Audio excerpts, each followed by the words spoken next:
시편은 대부분 하나님의 백성들이 하나님께 올려드리는 기도와 찬양의 형식으로 되어 있습니다. 그런데 우리가 오늘 읽은 시편 50편은 하나님께서 신적인 위치에서 하나님께서 말씀을 하고 계시는 것이 주를 이루고 있습니다. 본문을 유진 피터슨 목사님께서 일상 언어로 번역한 메시지 성경으로 제가 다시 한번 읽어드리려고 합니다. 말씀의 내용을 장면으로 그림을 그리듯이 다시 한번 들어보시기 바랍니다. 신들의 신 하나님께서 큰 소리로 땅아 외치며 동쪽 해를 맞이하시고 사라지는 서쪽 해를 배웅하신다. 눈부신 시온에서 광염에 휩싸여 나타나신다. 우리 하나님께서 등장하신다. 주저하지 않고 거침없이 오신다. 번쩍이는 불꽃을 앞세우고 오신다. 그분께서 하늘과 땅을 배심원으로 부르시고 자기 백성을 법정으로 데려오신다. 성경에 손을 얹고 나에게 충성을 맹세한 나의 성도들을 불러 모아라. 온 우주가 이 법정의 공평함을 증언한다. 하나님께서 이곳에 재판장이심을. 내 백성아 들리느냐? 내가 말한다. 이스라엘아, 내가 너를 재판에 붙인다. 하나님, 너희 하나님이 너희에게 말한다. 너희가 드리는 예배, 너희가 자주 바치는 번제를 나무라는 것이 아니다. 내 어찌 너희의 최우등 황소를 바라겠으며 너희 가축 가운데 더 많은 염소를 바라겠느냐. 숲속의 피조물이 다 내 것이며 모든 산의 들짐승도 다 내 것이다. 나는 멧새들의 이름을 모두 알고 날쌔게 움직이는 들쥐들도 내 친구다. 내가 배고프다 한들 너희에게 말하겠느냐. 온 우주와 거기 가득한 것이 다 내 것이다. 내가 사슴 고기를 즐기고 염소의 피를 마실 것 같으냐. 나를 위해 찬양 잔치를 벌이고 지극히 높은 나 하나님에게 너희 서원 잔치상을 내오너라. 그리고 공경에 처했을 때 도움을 구하여라. 내가 너희를 도와줄 것이고 너희는 나를 공경하리라. 그리고 악인들을 불러내어 말씀하신다. 너희가 무슨 짓을 꾸미고 있느냐? 어찌하여 내 율법을 인용하여 우리가 좋은 친구라도 되는 것처럼 말하느냐? 내가 찾아가면 너희는 문도 열어주지 않고 내 말을 쓰레기 취급한다. 너희는 도둑을 보면 동료로 삼고 가늠하는 자들을 만나면 친구 중에 친구로 여긴다. 너희 입은 오물을 흘려보내고 거짓말을 진지한 예술인 듯 지어낸다. 친형제의 뒤통수를 치고 어린 여동생을 갈취한다. 너희의 이 같은 짓거리를 말없이 참아주었더니 내가 너희와 한통 속인 줄로 여기는구나. 내가 이제 너희를 꾸짖으며 너희 악행을 훤히 보이는 곳에 드러내리라. 나를 농락하던 시간은 이제 끝났다. 내 판결이 코앞인데 너희를 도울 자 아무도 보이지 않는구나. 찬양하는 삶이 나를 영화롭게 한다. 너희가 그 길에 발을 들여놓으면 내가 즉시 나의 구원을 보여주리라. 아멘. 말씀이 너무도 분명하여서 더 말씀을 나눌 것도 없을 것 같이 하나님은 성경을 통해서 우리에게 이렇게 구체적으로 우리가 어떠할 때 우리가 하나님의 백성, 하나님의 자녀라는 호칭을 들을 수 있는지, 우리가 어떠한 삶을 살 때 악인들이라고 불리우고 심판을 당하게 될지 말씀해 주시고 계십니다. 사랑하는 성도 여러분, 설교를 들으실 때에 맞는 말이다. 아, 맞다. 그거 언제 한번 들어본 이야기다 하시면서 은혜를 받지 못하고 그냥 그렇게 이 귀한 시간을 흘려보내지 마시기를 바랍니다. 이 설교의 자리에 우리를 부르신 분은 하나님이십니다. 나를 부르신 분은 하나님이십니다. 그리고 하나님은 우리에게 말씀하십니다. 나 한 사람 한 사람을 향해서 말씀하고 계십니다. 내 문제입니다. 심판대 앞에 가서는 기회가 없습니다.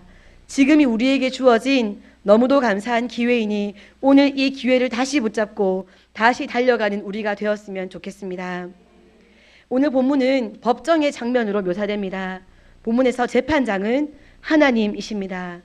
본문 1절에서 하나님의 이름을 세 가지로 표현하고 있는데 전능하신 이 여호와 하나님, 엘, 엘로임, 아도나이 이렇게 연속으로 이어진 하나님의 세 가지 호칭은 하나님의 권위, 하나님의 능력, 하나님의 위엄을 특별히 강조하면서 그분의 재판장 되심을 어느 누구도 토를 달 수 없는 그분은 완전한 위대한 분이심을 표현하고 있는 것입니다.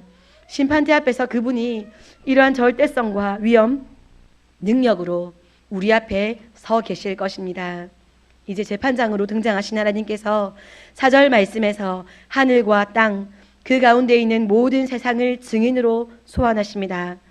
모든 피조물이 우리처럼 말을 하지 못하니까, 돈을 벌지 못하니까, 경제활동을 하지 않으니까, 정치, 문화, 교육 이런 활동하지 않으니까, 인간의 악행들을 고스란히 당하게만 하니까 우리는 모든 피조물들이 무능한 것처럼, 무능한 존재인 것처럼 가벼이 여기곤 하지만 하나님께서 재판을 하실 때에 그들은 증인이 되고 배심원이 되어서 우리의 신앙의 삶이 어떠했는지를 증언할 것입니다.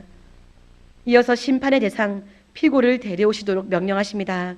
먼저는 본문에서 성도라고 이름하는 하나님의 자기 백성들을 부르시고 다음으로 악인들을 불러 심판하십니다. 첫 번째로 본문 7절부터 15절까지 하나님의 성도를 심판하십니다. 먼저 하나님께서 표현하신 나의 성도들이라는 호칭을 살펴보겠습니다. 나의 성도들에 해당하는 히브리어 하시다이의 원형은 하시드인데 이 단어의 뜻은 하나님께 특별히 헌신한 경건한 자를 뜻합니다. 이들은 이어 나오는 나와 언약한 이들입니다. 하나님과 제사를 통해 언약을 맺은 자들입니다. 이들에 대한 판결이 7절에서 15절까지 말씀입니다.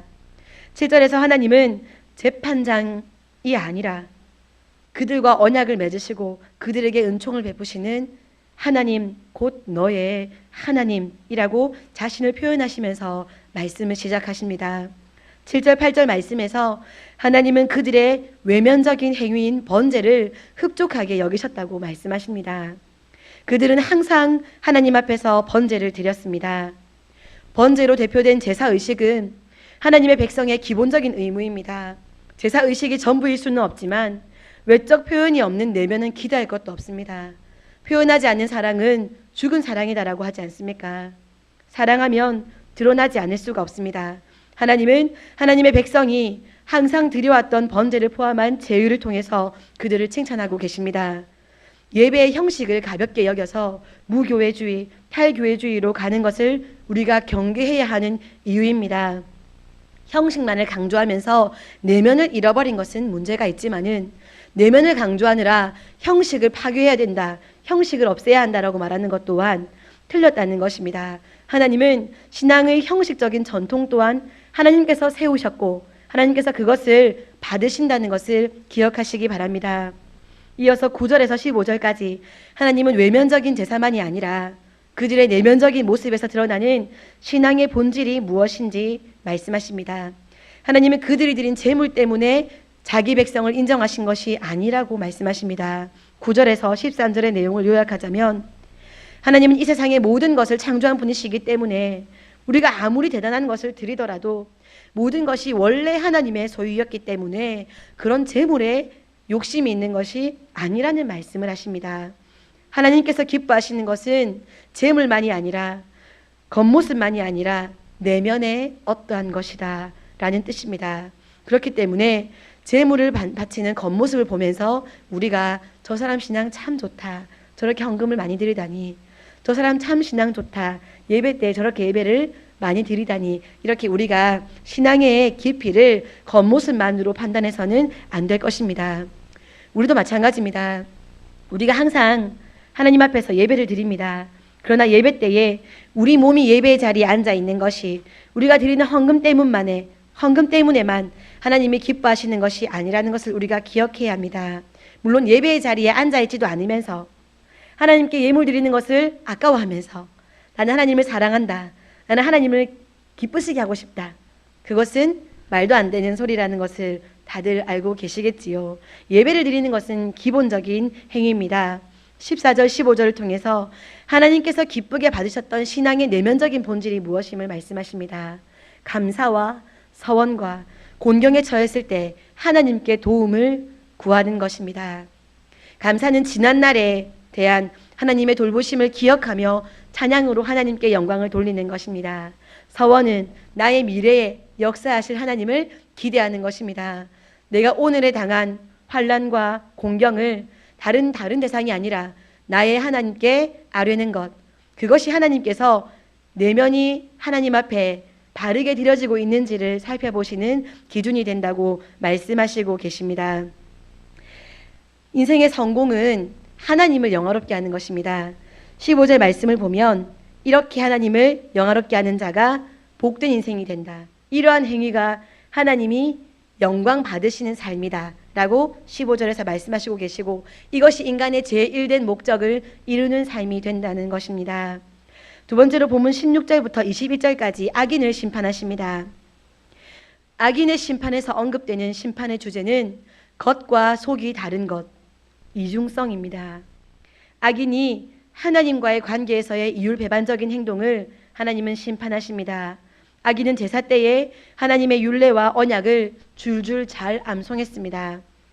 그렇게 예배드린 후에 일상으로 돌아가면 하나님의 말씀을 미워하고 제단에서 태워드리지 못할 똥이나 내장 등을 바깥으로 던져버리듯이 말씀을 뒤로 던져버리며 쓰레기 취급한다 라고 말씀하십니다. 그 증거가 그들이 도둑질하는 자들을 대하는 태도, 그들이 간음하는 자들을 대하는 태도를 보면서, 그리고 또한 그들이 삶의 매 순간에 하는 입술의 말을 통해 증명되었습니다.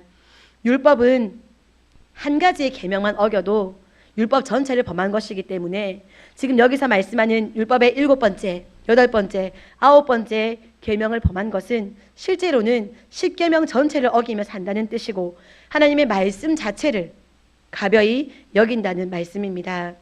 그들은 그럼에도 불구하고 제사 때에는 하나님의 말씀을 참 잘 말했습니다. 하나님과 아주 가까운 듯 친근한 관계인 듯 행동했습니다.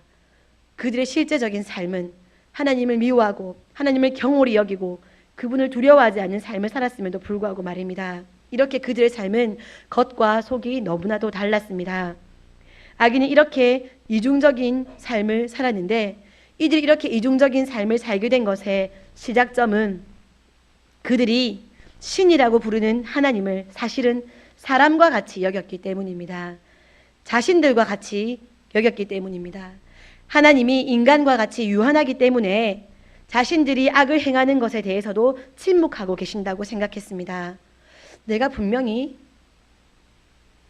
잘못했는데 하나님 가만 계시네. 하나님 정말 계시기는 한 걸까? 하나님이 알고 계시기는 한가? 하나님의 존재에 대해 점점 차츰차츰 하나님의 존재가 신적인 어떤 위대한 분이 아니라 인간과 같이 유한하고 무능한 존재라고 여기며 그들이 신앙생활이라는 것을 해왔었기 때문에 그들은 이제는 악한 행동을 아무 거리낌 없이 하는 인생이 되어버렸다는 것입니다.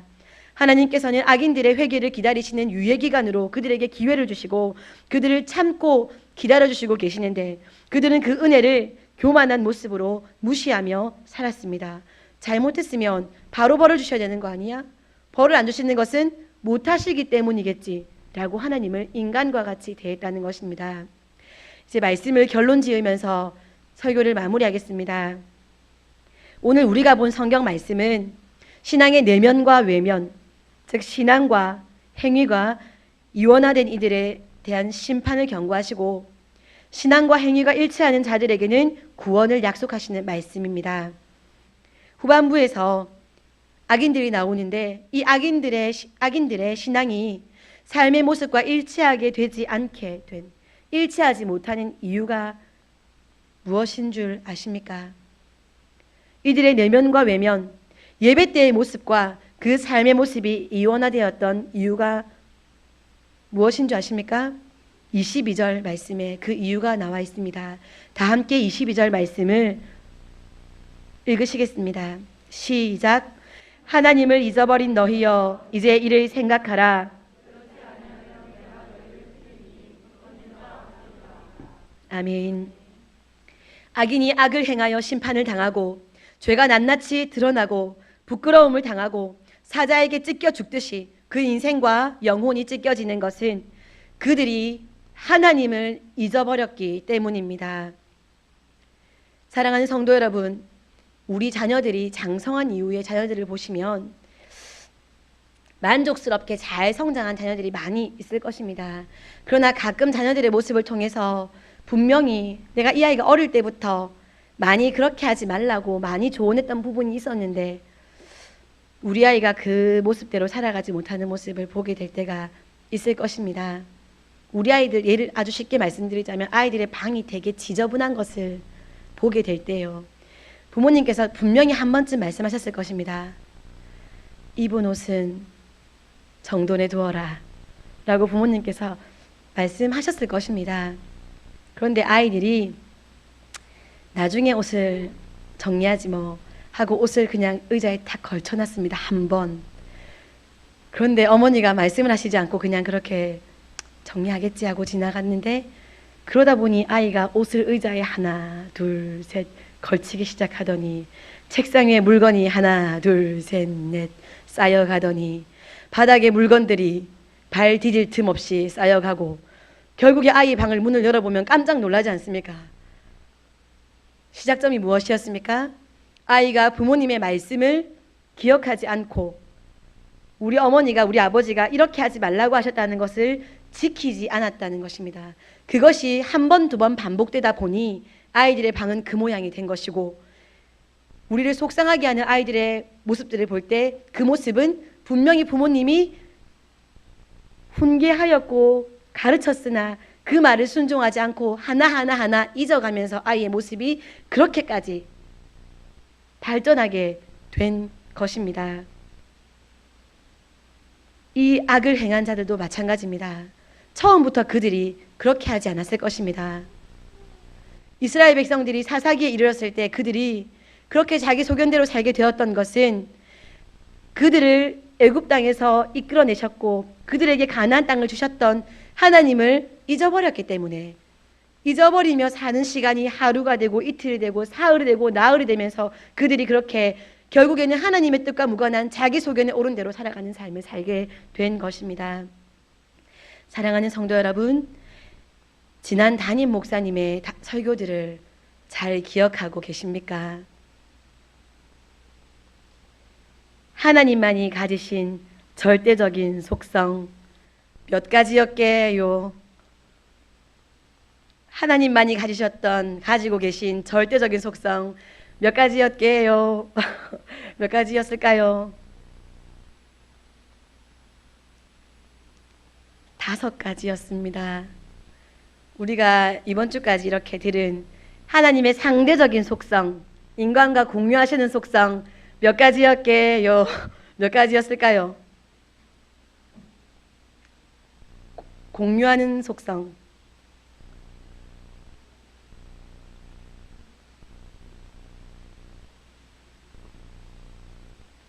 두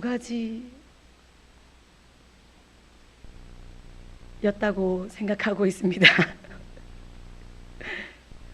제가 신학 공부를 해봐서 말씀드릴 수 있습니다. 여러분, 제가 많이 살아보지 못했고 많은 곳을 다 가보지 않았지만 제가 본 제 선 안에서는 정말로 진심으로 정확히 말씀드릴 수 있는데 교리를 이렇게 쉽고 은혜되게 가르쳐주는 곳을 보지 못했습니다. 신론, 기독론, 구원론, 인간론, 론 아주 머리가 아주 무거워지는 것이 교리입니다. 그렇다고 교리 없이 살 수가 없습니다. 왜냐하면 성경을 근거로 하여서 그리스도인들이 꼭 기억해야 할 것들이 교리이기 때문에 교리로 잘 정리되어 있습니다. 교리로 잘 정리되어 있는데 참 그것이 어렵더라고요. 그래서 제가 신학대학원에서 신학 공부를 하면서도 참 어렵다 했었고 제 스스로도 어떻게 하면 이것이 참 쉽게 그리고 제가 참 성도들을 위한 교리 책을 봤지만 이 성도들을 위한 교리가 아닌 그런 책들을 정말 많이 봤거든요. 그런데 하나님의 은혜로 우리는 너무도 쉽고 정확하게 설교를 통해 하나님이 어떤 분이신지 신론을 배우고 있는 중입니다. 훈련받아 가고 있는 중입니다. 우리 아동부 아이들을 보면 가방에 성경을 놓고 놔두고 가는 아이들이 꽤 있습니다. 사무실에 그 가방이 오거든요. 누구 건지 압니다. 그런데 가방을 안 찾아가고 그 다음 주에 다른 가방에 다른 성경을 넣어서 가지고 옵니다. 그런데 그 가방을 또 두고 갑니다. 그 가방을. 그 다음 주에 또 다른 가방에 다른 성경책을 가지고 옵니다. 도대체 몇 개가 있는지 모르겠는데 자꾸만 그 아이의 가방이 우리 사무실에 쌓여가지만 찾아줄 때까지 찾아가지 않는 경우를 볼 때가 있습니다. 모든 것에 차고도 넘치게 받는 우리 아이들이 소중히 여기지 않고 감사하지 않고 관리하지 않고 누리지 않고 그렇게 살아가는 것을 보면 너무 안타깝지 않습니까? 우리도 마찬가지입니다. 하나님의 은혜로 너무 좋은 설교를 통해 우리가 반드시 잊지 말아야 할 하나님이 어떤 분이신지에 대해서 집중적으로 말씀을 듣고 있습니다. 그냥 오늘도 하나님의 성품 설교네, 맞는 말씀하시네, 이렇게 듣고 넘어갈 일이 아닙니다. 아주 어린 4살짜리 어떤 아이가 어저께 들은 이야기입니다. 어린이 찬양 같은 데서 하나님이 천지를 창조하신 것을 동요를 들은 겁니다. 하나님이 천지를 창조하셨다고? 4살이니까 이제 말 조금 하겠지요. 말을 좀 하는 아이가 어머니에게 이렇게 묻습니다. 어머니, 교회에서 우리가 믿는다는 그 하나님이 이 하나님이에요? 맞아. 천지를 창조하신 하나님이 우리 하나님이야. 이렇게 행복할 수가. 아이가 너무 감격을 받더랍니다. 이런 대단한 분이 내가 믿는 그 하나님이란 말이야? 하면서 아이가 너무 놀라하는 것을 보고 이렇게 우리가 감격하며 살아야 하는데 하는 마음을 어머니가 느꼈다고 제가 어저께 들었습니다. 찬양이 나온 그 천지를 하늘도 해도 만든 그 하나님이 내가 믿는 하나님이라고 깜짝 놀랐습니다. 그 아이가. 마찬가지 아닙니까? 우리 하나님이십니다. 그 하나님을 우리가 너무 감사하게도 설교를 통해 듣고 있습니다. 설교 말씀을 들으실 때에 하나님의 어떠하심에 대해 배울 때에 우리가 그것을 잊지 말고 꼼꼼히 잘 기억하시기 바랍니다. 우리의 친아버지도 아버지 김치찌개 좋아하시지요? 하고 중학생 딸이 김치찌개 끓여오면 얼마나 행복하겠습니까? 우리 하나님 어떤 분이신지 이렇게 하나님 목사님을 통해서 하나님께서 우리에게 구체적으로 세부적으로 말씀해 주실 때에 우리 하나님 그런 분이시다 하는 것을 잘 기억하시고 또한 기억하신 그것을 즉시로 오늘 설교를 통해 들은 하나님의 성품이 내 삶에서 그 성품이 어떻게 드러났었는지, 하나님의 어떠한 성품 때문에 내가 이렇게 값진 인생을 살고 있는지를 깊이 묵상해 보시기 바랍니다. 설교를 듣고 하나님은 전능하신 분, 전능하신 분, 전능하신 분, 전능하신 분 이러라는 것이 아니라 전능하신 분, 내 삶에서 전능하신 하나님은 어떻게? 까지 묵상하는 자리까지 들어가셨으면 좋겠습니다. 그러한 묵상이 반복될 때에 날로 더욱 성숙한 신앙인의 삶을 살 수 있을 것이며 진심으로 감사의 고백을 드릴 수 있는 우리가 될 것입니다. 그러면 우리가 드리는 이 예배가 어떻겠습니까? 진짜 감사한 마음으로 감사의 고백이 넘쳐나는 진정성 있는 예배가 되지 않겠습니까? 하나님은 지금 의인들에게 칭찬하실 때에 그런 그들의 모습 때문에 칭찬하신 것입니다. 너희가 매일 나에게 나왔으니 내가 기쁘다만이 아니라 너희가 감사의 고백으로 나에게 나온 것, 그 진정성 있는 예배 때문에 내가 기뻤다라고 말씀하시는 것입니다. 또한 나의 아버지의 어떠한 부분을 내가 담지 못하였는지, 내가 이렇게 더 가다가는 신앙과 삶이 너무도 다른 이원적인 태도로 살다가 하나님의 심판의 자리에서 내침을 당할 수 있겠다는 생각을 하면서 내가 어떤 부분에서 더 하나님을 닮아가야 할지 깊이 묵상하시고 진심으로 회개하시고 살아내기 위해서 자신을 쳐서 복종시키시고 하나하나 몸부림을 치는 우리가 되기를 바랍니다. 그렇게 하루하루 살면서 그냥 그렇게 맞네, 맞는 말이네, 좋은 말씀이네 하고 그냥 그렇게 하나님과 나는 닮지 않았는데 그것을 그냥 그렇게 아무 문제의식 가지지 못하고 그렇게 하루하루를 살면서 오늘도 그렇게 그냥 타협해버리고 내일도 타협해버리고 오늘도 나를 합리화시키고 내일도 나를 합리화하면서 하나님은 사랑이시니까 괜찮다. 봐라, 목사님 하나님 사랑이시랬다 아이가. 그리고 저기 죽기 전에 회개하면 된다. 이렇게 그냥 이렇게 합리화시키고 타협하다가 그렇게 그냥 그렇게 살면서 또 성도들 간에는 부끄러움 당하기 싫으니까 잘 암송한 말씀을 중얼중얼 말씀은 잘 암송하고 하나님께서 말씀에서 그렇게 하지 말라고 했잖아 하면서 그럴 때는 말씀이 잘 기억나고 그렇게 하루하루를 살다가 우리 하나님이 어떤 분이신지를 차츰차츰 잊어버리게 되고 하나님을 내 수준, 사람 수준으로 대하게 되고 그러다 보니 하나님에 대한 경외함, 두려워하는 마음이 사라지게 되고 하나님의 참아주심과 기다려주심을 내가 돌이킬 기회로 여기지 않고 그렇게 여길 수 있는 지혜가 점점 없어져지고 어리석어지다가 그 침묵이 하나님이 나를 인정해 주시는 것으로만 내 마음대로 착각하며 살다가 결국에는 심판의 자리에서 다시는 기회가 없는 그곳에서 너무 당황스럽지만 그렇게 마침표 찍고 끝나버릴 수 있습니다. 하나님이 어떤 분이신지 말씀을 통해 들으면서 다시금 하나님의 어떠하심을 기억하는 우리 새벽교회 성도님들 되시기 바랍니다. 그때 오늘 본문 마지막 절 23절과 같이 감사로 온전한 예배를 드려 하나님을 진정으로 영화롭게 할 수 있습니다. 하나님이 사람을 지으실 때 받고 싶으셨던 하나님을 영화롭게 하시는 것을 온전히 영광 돌리는 삶으로 우리가 살 수 있습니다. 예배의 모습만이 아니라 그의 행위 또한 옳다고 인정받고 구원받을 수 있습니다. 지난 여러 주일을 통해서 하나님은 모든 것을 아시는 분이심을, 하나님은 전능하셔서 불가능한 일이 없는 분이심을, 어디에나 계신 분이심을, 만물의 주인이심을, 영원 불변하심을, 절대적인 속성에 대해서 말씀을 들었습니다. 이렇게 들으니 기억이 나시지요? 요점을 정리하니 새록새록 기억이 나시지요? 전지하시고 전능하시고 무소부재하시고 만물의 주인이시고 영원 불변하시고, 그리고 우리와 공유되는 속성 사랑이시고 신실하시고, 순서가 바뀌었지요. 신실하시고 사랑이시고. 우리 하나님 그런 분이십니다.